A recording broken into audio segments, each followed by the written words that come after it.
Chapter 4, Unit 4, Social Psychology and Personality. Part 4.1, Attribution Theory and Person Perception. What is attribution theory? All right, let's start with a question. You're walking across campus and you see someone trip on the sidewalk.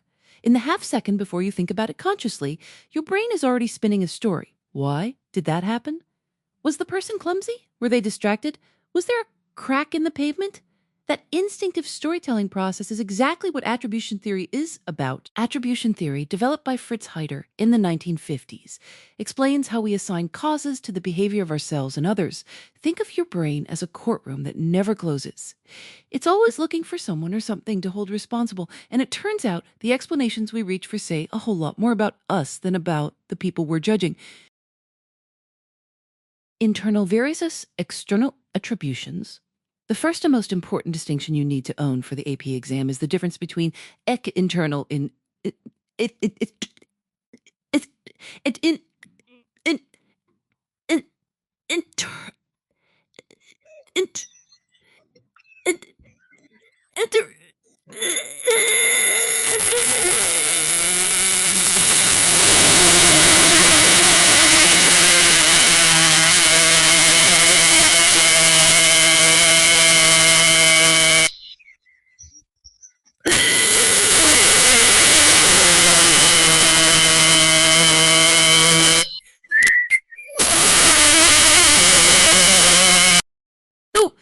Here's an easy way to lock that in.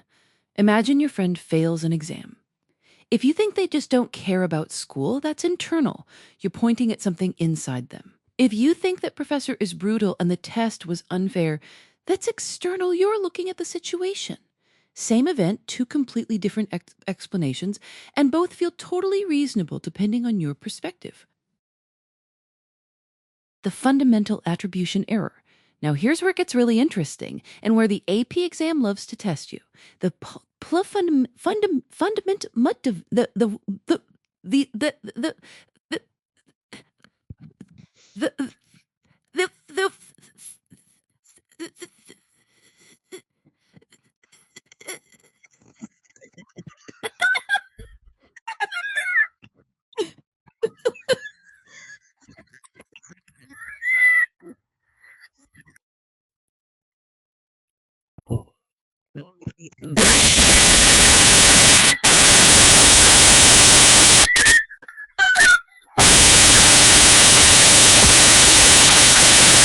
classic demonstration of this comes from a 1977 study by Lee Ross.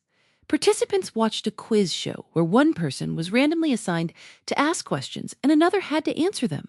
Even though everyone knew the questioner had the unfair advantage of choosing tricky questions, observers still rated the questioner as more intelligent.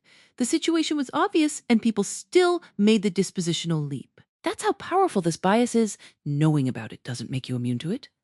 One more thing. Don't confuse the fundamental attribution error with the actor-observer bias. The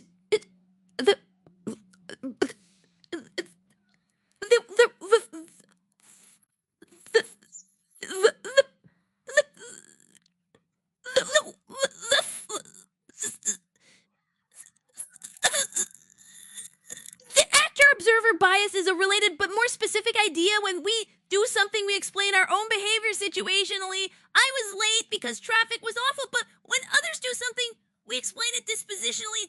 They're always late. They're just irresponsible. You are the actor in your own life, so you have access to all the situational context. You're just an observer of everyone else, so you default to personality explanation. Self-serving bias. Speaking of ourselves, let's talk about left or self-serving bias, which is basically the ego's favorite defense mechanism. Self-serving bias is our tendency to attribute our successes to internal factors. I aced that test because I'm smart and I worked hard, and our failures to external factors. I bombed that test because the room was freezing and the questions were ambiguous. It's the same brain, same person. Totally different attribution logic depending on whether the outcome was good or bad. AP exams adore testing this one with scenario questions. So here's a mnemonic. Think, but if think is success, equals self-allurus fate. S3 is when things go well, you take the credit. When things go badly, you spread the blame around. It's not flattering, but it's deeply human. Just-World hypothesis.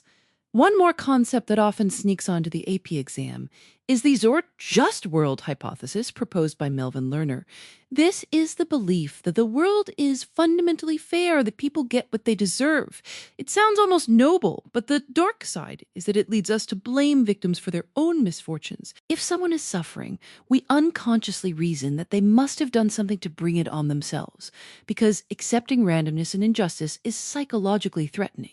The Just-World hypothesis is really a defense mechanism dressed up as a worldview. How these concepts connect.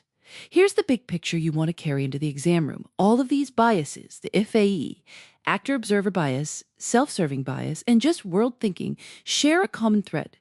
They all show that if human perception is not a neutral camera. We don't observe behavior and reach logical conclusions. We filter everything through our perspectives, our needs, our social positions, and our desire to make the world feel predictable and controllable. The AP exam will often give you a scenario and ask you to identify which bias is at work, so practice distinguishing them. The FAE is about other people's behavior. The actor-observer bias is about the contrast between self and other, and self-serving bias is specifically about protecting your ego when outcomes are on the line. With that foundation in place, you're perfectly set up for our next section, where we'll zoom out from individual judgment and explore how those same tendencies shape the way we behave inside groups. Part 4.2, Attitude Formation and Attitude Change. Let's talk about attitudes. And no, I don't mean the kind your little sibling gives you when you change the TV channel. In psychology, an attitude is a learned tendency to evaluate people, objects, or ideas in a positive or negative way. Think of it as a mental snapshot your brain has already taken before you even consciously decide what you think. You walk into a room that smells like your grandmother's kitchen and you immediately feel warm and safe. That's an attitude doing its quiet work in the background. The three components, the ABC model. Every attitude has three interlocking parts, and the easiest way to remember them is the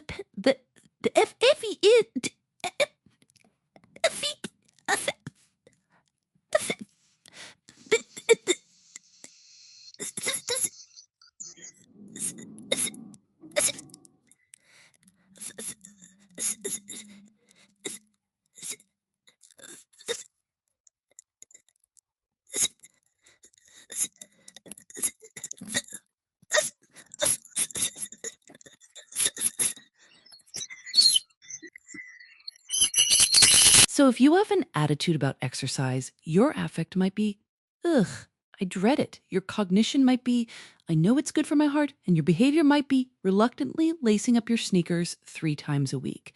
Notice how those 3 don't always line up perfectly? That tension is actually a big deal in this unit, as you'll see in a moment.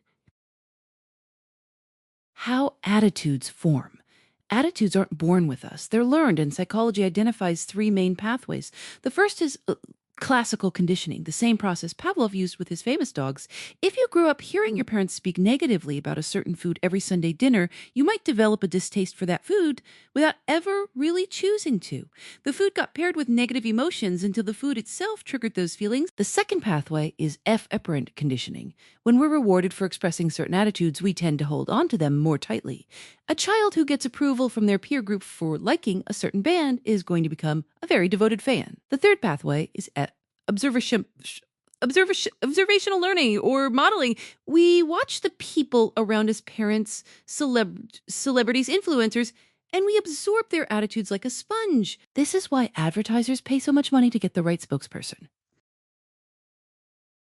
Attitude change, persuasion, and the routes to it. Here's where things get really interesting for the AP exam. Psychologist Richard Petty and John Cacioppo developed the elaboration likelihood model, ELM, and describes 2 routes through which persuasion works. The central route involves careful, thoughtful analysis of the actual message and its arguments. You're genuinely engaging with the content. This tends to produce attitude change that is deep and long-lasting. The peripheral route on the other hand, relies on superficial cues, the attractiveness of the speaker, a catchy jingle, the fact that everyone else seems to agree. This produces change that is shallower and more temporary. Here's a quick way to remember it. The central route requires cognitive effort. The peripheral route is the mental shortcut. Motivated, high-attention audiences use the central route. Distracted or low-involvement audiences use the peripheral route. The AP exam loves to give you a scenario and ask you to identify which route is being used, so keep that distinction sharp. Cognitive dissonance, when your mind doesn't match your actions. Now back to that tension in the ABC model. Cognitive dissonance, a concept introduced by Leon Festinger, is the discomfort you feel when your attitudes and behaviors are inconsistent.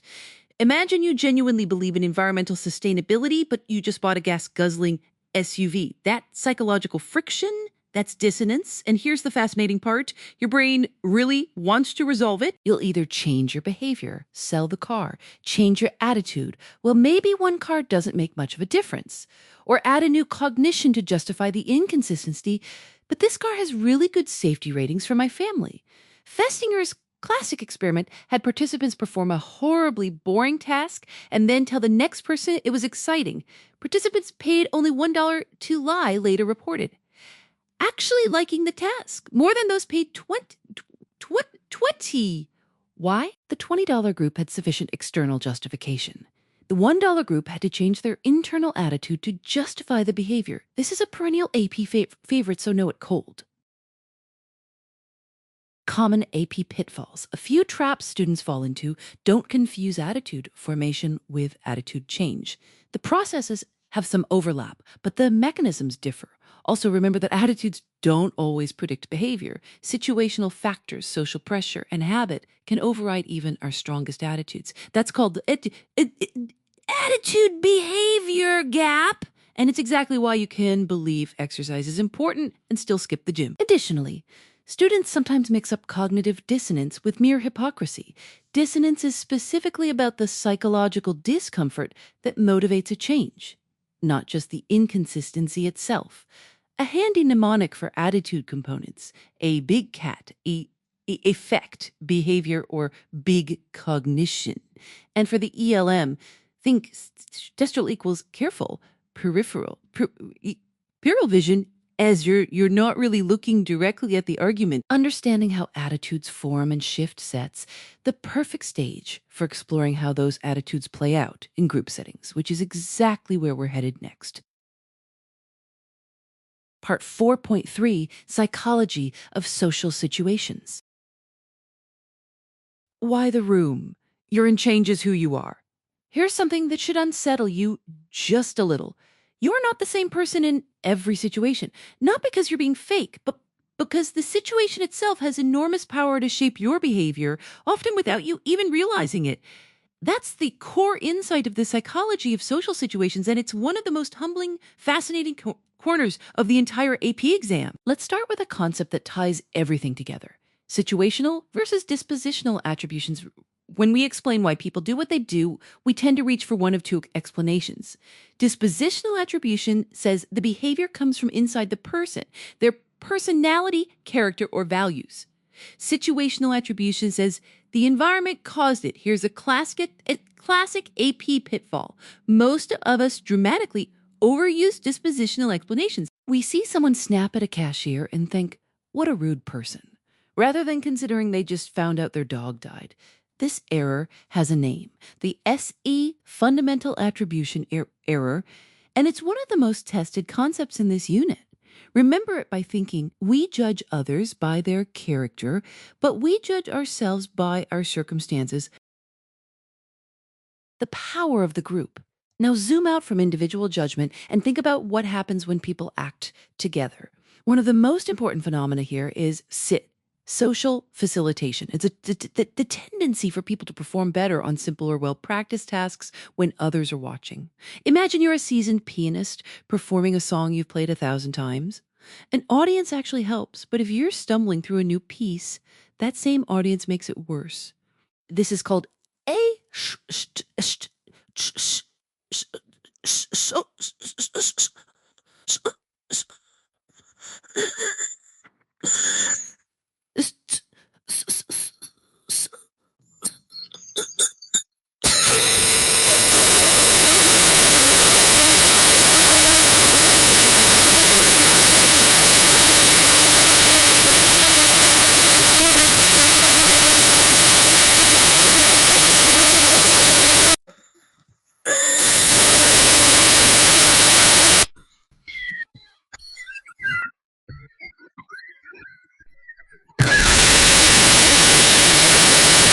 AP exam loves to test whether you can distinguish social facilitation, others watching you, from social loafing, others working alongside you.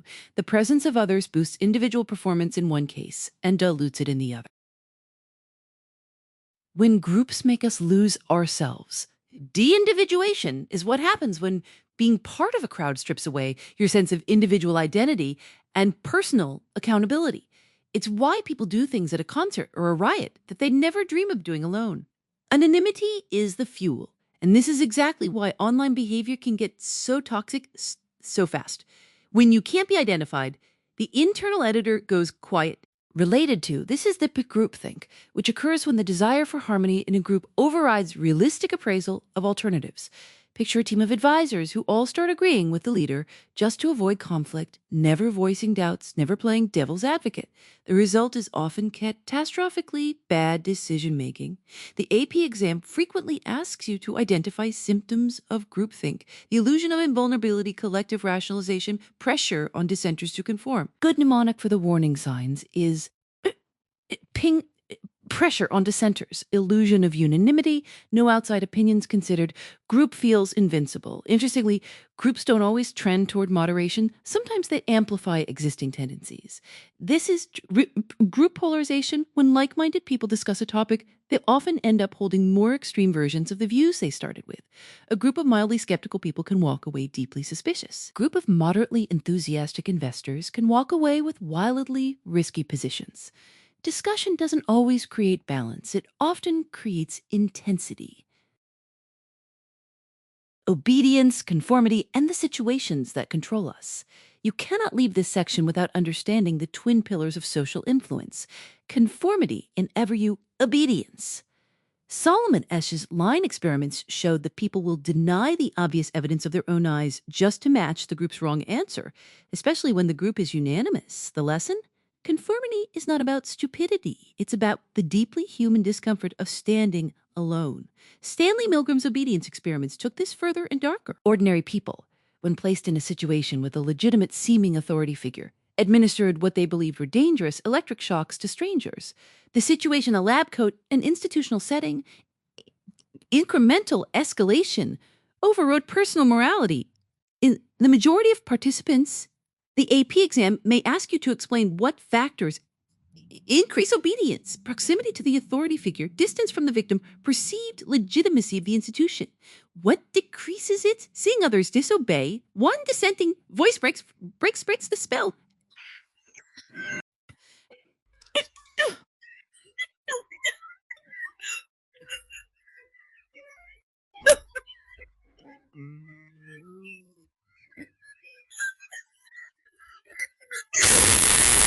Finally, bystander effect and the concept of diffusion of responsibility round out this section beautifully. The more people present in an emergency, the less likely any one person is to help, because everyone assumes someone else will act. The chilling real-world implication is that a crowd is sometimes less helpful than a single witness. If you ever need help in a crowd, don't shout, "Someone call 911." Point to one person and say, "You in the red jacket, call 911." That eliminates diffusion of responsibility instantly. The through line in all of these phenomena is the same quiet truth. Situations have enormous power over behavior, far more than our intuitions suggest, which is exactly what makes the next section on personality so fascinating to explore. Part 4.4, Psychodynamic and Humanistic Theories of Personality. All right, let's talk about personality, not just what it is, but why you are the way you are. Two of the most influential answers to that question come from very different places. One digs down into the murky depths of your unconscious mind, and the other reaches upward toward your fullest human potential. Welcome to Psychodynamic and Humanistic Theories of Personality. Freud and the psychodynamic perspective. Sigmund Freud is the unavoidable giant here. Love him or find him deeply weird, and plenty of people do both. You cannot skip him on the AP exam. Freud believed that personality is shaped largely by unconscious forces, meaning mental processes happening entirely outside your awareness. Think of your mind like an iceberg. The small tip above the water is your conscious mind, what you're actively thinking right now. Just below the surface is the preconscious memories and thoughts you can pull up if you try. But the massive, hidden bulk underneath, that's the unconscious, and Freud thought that's where the real action is. Freud divided personality into three structures: the STE, the ST ego, and the you and the ST uperigo, your primal impulsive core. It operates on the pleasure principle, demanding immediate gratification like a toddler in a toy store. The superego is your internalized moral compass, the voice of parental and societal rules. And the ego, the rational mediator, operates on the reality principle, trying to satisfy the id's demands in ways the superego won't punish you for. A common AP pitfall. Students confuse the ego with something positive, like confidence in Freudian terms. The ego isn't about self-esteem. It's about negotiation between desire and morality. When that negotiation gets tense, the ego deploys its defense mechanisms and conscious strategies to reduce anxiety by distorting reality. Repression pushes threatening thoughts into the unconscious. Rationalization gives you a logical sounding excuse for something you actually did for irrational reasons. Projection means you attribute your own uncomfortable feelings to someone else. I'm not angry, you're angry. Displacement redirects emotions toward a safer target. Think of the person who gets yelled at by their boss and comes home to snap at their dog. AP exams love asking you to identify defense mechanisms from a scenario, so practice recognizing them in everyday situations. Freud also argued that personality develops through seek.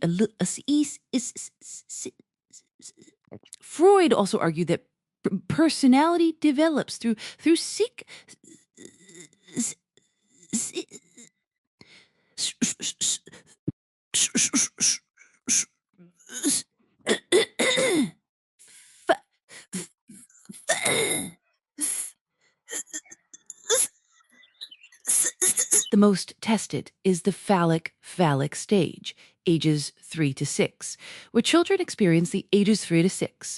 children experience the Oedipus complex, an unconscious attraction to the opposite sex parent and rivalry with the same sex parent, resolved through identification with the same sex parent. That identification, Freud said, is how children internalize gender roles and the superego. If a child gets stuck at any stage through either too much or too little gratification, they experience EVR, fixation, carrying unresolved conflicts into adulthood. Neo-Freudians. Freud's influence didn't stop with him. A group of thinkers called the Neo-Freudians agreed with the importance of the unconscious, but pushed back on his heavy emphasis on sex and aggression. Carl Jung introduced the idea of the collective unconscious, a shared reservoir of universal symbols and archetypes inherited from our ancestors. Alfred Adler focused on the inferiority complex and people's drive to overcome feelings of inadequacy. Karen Harney challenged Freud's sexist assumptions and emphasized the role of culture and relationships in shaping personality, particularly through the concept of basic anxiety, a feeling of helplessness and isolation in a potentially hostile world. The AP exam may ask you to distinguish these thinkers from one another, so anchor each name to their big idea. Jung equals collective unconscious, Adler equals inferiority, Harney equals culture and anxiety. The humanistic perspective. Now swing the pendulum in a completely different direction. While Freud was digging through darkness, humanistic psychologists like Abraham Maslow and Carl Rogers were shining a light on human potential. Humanists believe people are fundamentally good, that we're motivated by a desire to grow, and that free will, not hidden drives, shapes who we become. Maslow's hierarchy of needs is the centerpiece here. Picture a pyramid. At the base are physiological needs: food, water, sleep. Above that, safety and security, then love and belonging, then esteem. At the top sits special self-actualization, the drive to realize your full potential and become the best version of yourself. Maslow argued you generally have to satisfy lower-level needs before the higher ones become motivating. The AP pitfall with the pyramid. Students sometimes list the levels out of order. Use the mnemonic people seldom love earning self-actualization, physiological safety, love of belonging, esteem, self-actualization. Carl Rogers added another crucial idea: it's an unconditional positive regard, accepting and valuing someone without conditions attached. Rogers believed that when people receive this kind of acceptance, they develop a healthier self-concept and are more able to move towards self-actualization. When love is conditional, I'll accept you if you meet my expectations. People develop incongruence, a painful gap between who they really are and who they feel they must be. Putting it together, the key contrast to keep in mind for the exam. Psychodynamic theories emphasize unconscious conflict and early childhood experience, while humanistic theories emphasize conscious experience, free will, and growth. Neither framework is perfect. Critics note that Freud's ideas are hard to test scientifically, while humanists tend to paint too rosy a picture of human nature, but both shape psychology profoundly and continue to influence therapy today. Up next, we'll explore how trait theorists took a very different approach, asking not why you have a certain personality, but simply what your personality actually looks like and how we can measure it.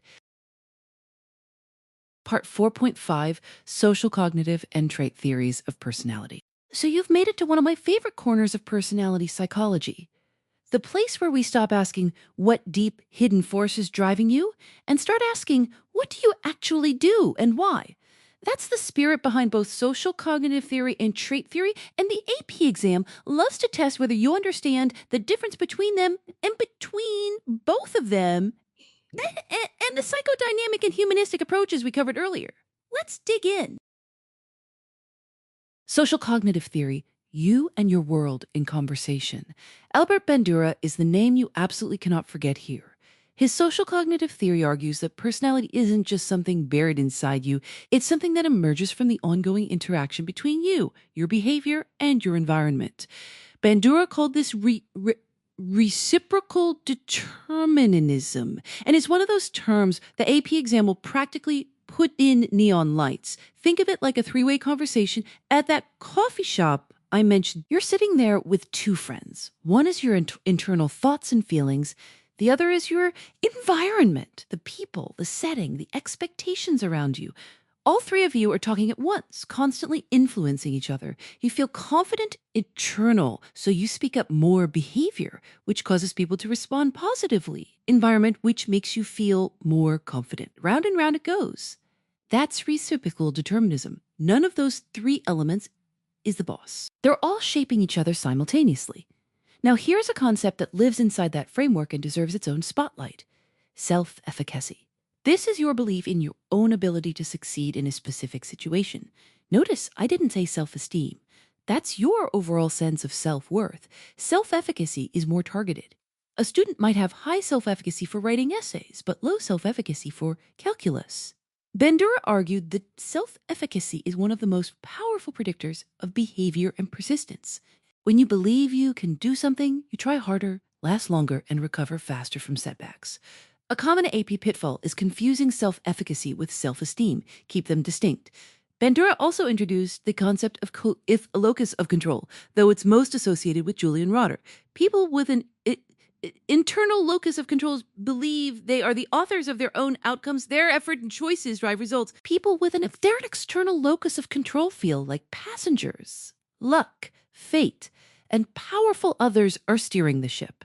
Research consistently links an internal locus with better mental health, higher achievement, and greater resilience.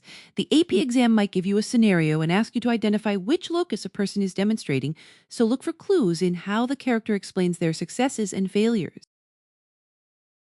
Trait theory, mapping personality like a landscape. Now let's shift gears. Trait theorists aren't interested in the process of how personality develops. They want to describe and measure it. A trait is simply a stable, enduring characteristic that predisposes a person to behave in consistent ways across situations. Think of traits like coordinates on a map. They don't tell you why the mountain is there. They tell you where it is and how tall. The landmark model you need to know is the Big Five personality traits, sometimes called OCN. And yes, that acronym is your best friend on test day. If openness to experience, curiosity, creativity, conscientiousness, organization, self-discipline, extroversion, sociability, assertiveness, agreeableness, cooperation, warmth, and eroticism, emotional instability, anxiety. These 5 dimensions emerge from decades of factor analysis, a statistical technique that essentially groups together personality items that cluster together, and they have proven remarkably consistent.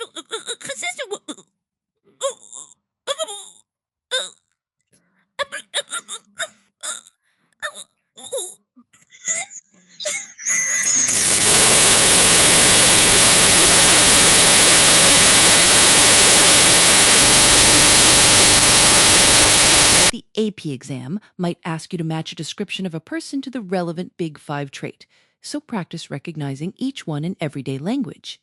Two earlier trait theorists worth knowing are Gordon Allport, who believed personality was best described by identifying a person's unique constellation of traits, and Hans Eysenck, who argued that personality could be boiled down to just 2 or 3 major dimensions, with extroversion, introversion, and neuroticism stability being the big one. Eysenck even proposed a biological basis for these traits. Introverts, he argued, have a naturally higher baseline arousal, so they seek less stimulation. The Big Five essentially built upon and expanded this tradition. The critical distinction, a common AP trap. Here's where students often slip up. The AP exam loves to contrast these theories with each other and with psychodynamic approaches. Remember, psychodynamic theorists like Freud say personality is driven by unconscious conflicts. Humanistic theorists say it's driven by growth and self-actualization. Social cognitive theorists say it's shaped by observable learning, thinking, and environment. Trait theorists say it's best described through stable characteristics. They're less concerned with causes and more with measurement. You might see a question that gives you a psychologist's statement and asks you to identify their theoretical orientation. The key is looking at what they emphasize: hidden drives, growth needs, cognition, and environment, or stable descriptive dimensions. One more thing worth sitting with. Critics of trait theory argue that it describes personality without truly explaining it. Knowing someone scores high on neuroticism tells you they tend toward anxiety, but why? Trait theory is a map, not a GPS with directions. Social cognitive theory gives you more of the how and why, while trait theory gives you the what. Both perspectives illuminate something real, and the AP exam appreciates when you can acknowledge the strengths and limitations of each. All right, you've now got a solid foundation in 2 of the most empirically grounded approaches to understanding who we are. And as we move forward, you'll see how all these perspectives together give us a much richer picture of the human personality than any single theory could offer alone. Part 4.6, Motivation. What is motivation? Let's talk about something you deal with every single day, whether you realize it or not. Motivation. Why did you get out of bed this morning? Why are you listening to this review session instead of watching something mindless? Motivation is the force that initiates, directs, and sustains behavior toward a goal. It's the engine running under the hood of everything you do. And psychologists have spent over a century trying to figure out exactly how that engine works.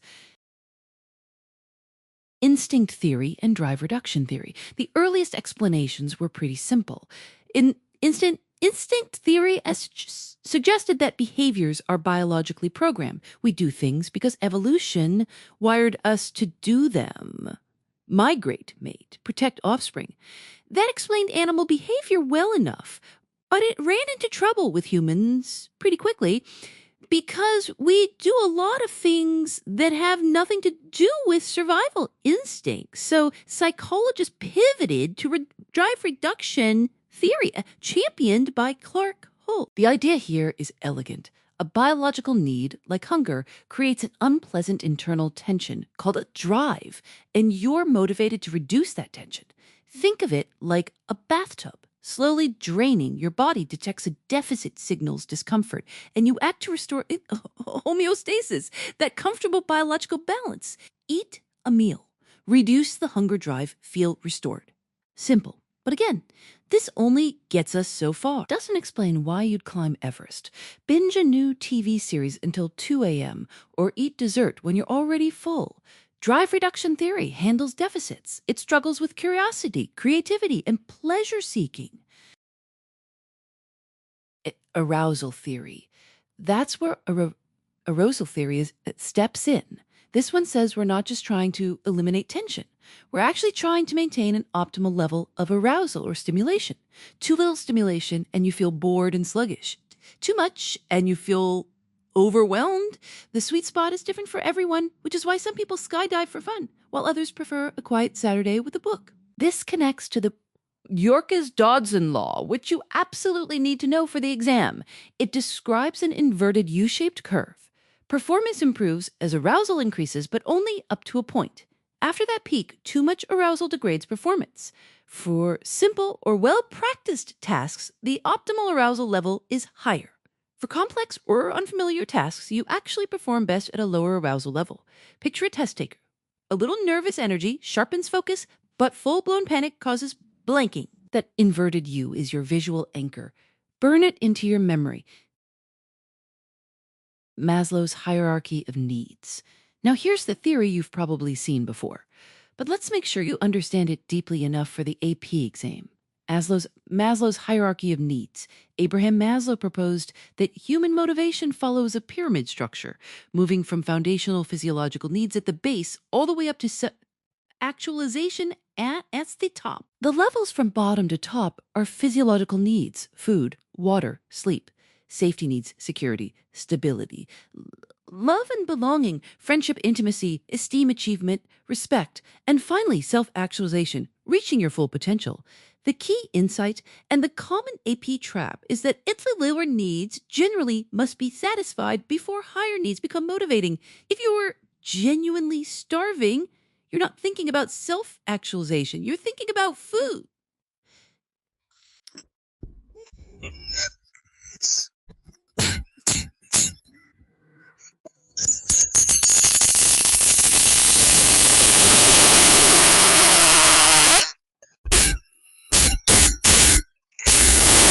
Student who hasn't slept in 2 days isn't going to be motivated by academic achievement. Survival comes first. Think of it like a smartphone. If the battery is at 1%, all background apps shut down. Basic functions only. That's Maslow's logic. A helpful mnemonic for people seek love, esteem, and self-actualization.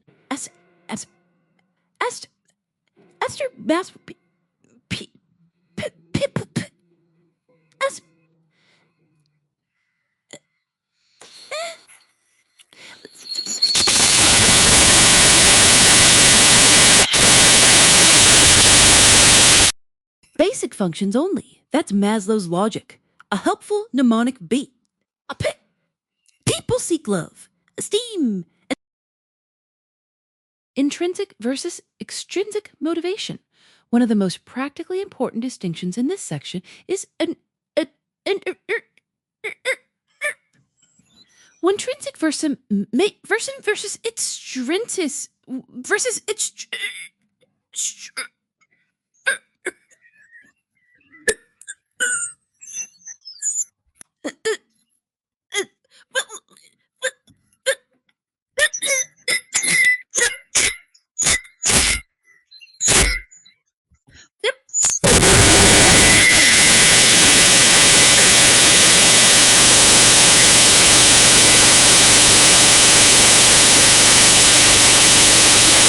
If you take something a person is intrinsically motivated to do, say, a kid who genuinely loves drawing, and you start rewarding them externally with prizes or money, their intrinsic motivation can actually decrease. The external reward shifts their self-perception. Instead of I draw because I love it, they start thinking, I draw because I get rewarded. Remove the reward, and they lose interest. This has huge implications for education and parenting, and it's a reliably tricky AP multiple choice concept. Self-determination theory. Closely related is self-determination theory, which argues that intrinsic motivation flourishes when 3 psychological needs are met. Competence, feeling capable, is to autonomy, feeling in control of your choices, and to relatedness, feeling connected to others. It's a reminder that motivation isn't just about carrots and sticks, it's about how psychologically nourished a person feels in their environment. Putting it together. So when you see a motivation question on the AP exam, ask yourself, is this about biological deficits, drive reduction? Is it about finding the right stimulation level, arousal, Yerkes-Dodson? Is it about unmet needs in a hierarchy, Maslow? Or is it about the internal versus external nature of the reward, intrinsic, extrinsic, over justification? Each theory fills a different piece of the puzzle. With motivation as your foundation, you're perfectly set up to explore how these inner drives shape the way we express ourselves through personality, which is exactly where we're headed next. Part 4.7 Emotion. What is an emotion anyway? Let's start with something deceptively simple. You've felt emotions your entire life: the flutter of excitement before a trip, the hollow ache of disappointment, the sudden warmth when someone does something unexpectedly kind. But psychology asks a tougher question.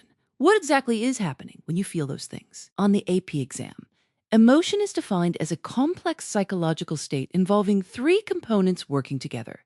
A T, physiological response: your heart races, your palms sweat. A epi, behavioral or expressive response: you smile, you flinch, you cry. And an epi is subjective experience. It's the feeling itself, what it's like to be you. In that moment, think of it like a three-legged stool. All three legs need to be there for the whole thing to hold. The big theories. Who fires first? Here's where things get really interesting and where the AP exam loves to test you. 4 major theories explain the sequence of events in an emotional experience, and getting them confused is one of the most common mistakes students make. The James Lange theory says that emotion follows physical arousal. You don't run because you're afraid. You're afraid because you run. Your body reacts first, and then your brain interprets that reaction as an emotion. William James famously argued that if you remove the bodily sensations from an emotion, nothing is left. It's a wild idea, but it has real staying power. The Cannonball theory is pushed back hard on that. Walter Cannon pointed out that our physiological responses are actually pretty similar across different emotions. Your heart races whether you are terrified or thrilled. So the body alone can't explain the rich variety of human feeling. Cannon-Bard says that the physiological response and the emotional experience happen simultaneously and independently, triggered at the same time by the thalamus. The body and the feeling arrive at the party together, neither one causing the other. The Schuchter-Singer two-factor theory is the one that tends to surprise people the most. Stanley Schachter and Jerome Singer said, emotion is a two-step process. First, you experience general physiological arousal, and then you cognitively label that arousal based on context. This is huge. It means the same pounding heart to become fear, excitement, or anger, depending entirely on what's happening around you.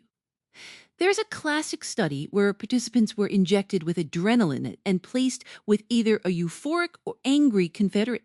Their emotion followed the social cue, not the chemical. The AP exam adores this study. The Lazarus cognitive appraisal theory takes the cognitive piece even further. Richard Lazarus argued that a thought, a mental appraisal of a situation, must come before any emotion can occur. You can't feel afraid of something until you first processed it as threatening. Cognition leads the whole parade. Quick mnemonic to keep these straight. James runs, Cannon fires both, Schachter labels, Lazarus thinks first. Walk through that sequence whenever a question describes someone's emotional experience and asks which theory explains it. The spillover effect. One practical application of two-factor theory you need to know is excitation transfer, sometimes called the spillover effect. If you're already physiologically aroused from one source, say an intense workout, and then something mildly annoying happens, you may interpret your leftover arousal as anger. Your body is already revved up. Your brain just grabs the nearest explanation. This is why arguments after competitive sports can escalate faster than they should. Universal emotions and facial feedback. Paul Ekman's research found that certain basic emotions, happiness, sadness, fear, anger, disgust, and surprise, appear to be universal across cultures. Whether you're in Japan, Brazil, or rural New Guinea, the facial expression for joy looks the same. This suggests a biological, hardwired component to emotional expression, not just a learned one. Related to this is the facial feedback hypothesis, which says that your facial expressions don't just broadcast your emotions, they can actually influence them. The famous, though later replicated with nuance, pen in the mouth study suggested that people rated cartoons as funnier when they held a pen in their teeth, which forced a smile-like expression. Your face talks back to your brain. The role of the brain. Don't forget the neuroscience side. The ist-e amygdala is your brain's emotional alarm system, especially for fear and threat detection. It can trigger emotional responses before the cortex has even had time to think. That's why you jump at a shadow before you realize it's harmless. The prefrontal cortex, on the other hand, helps regulate and interpret emotional responses. When those two structures are in balance, you get thoughtful emotional responses. When the amygdala hijacks the wheel, you get road rage. Common AP pitfall.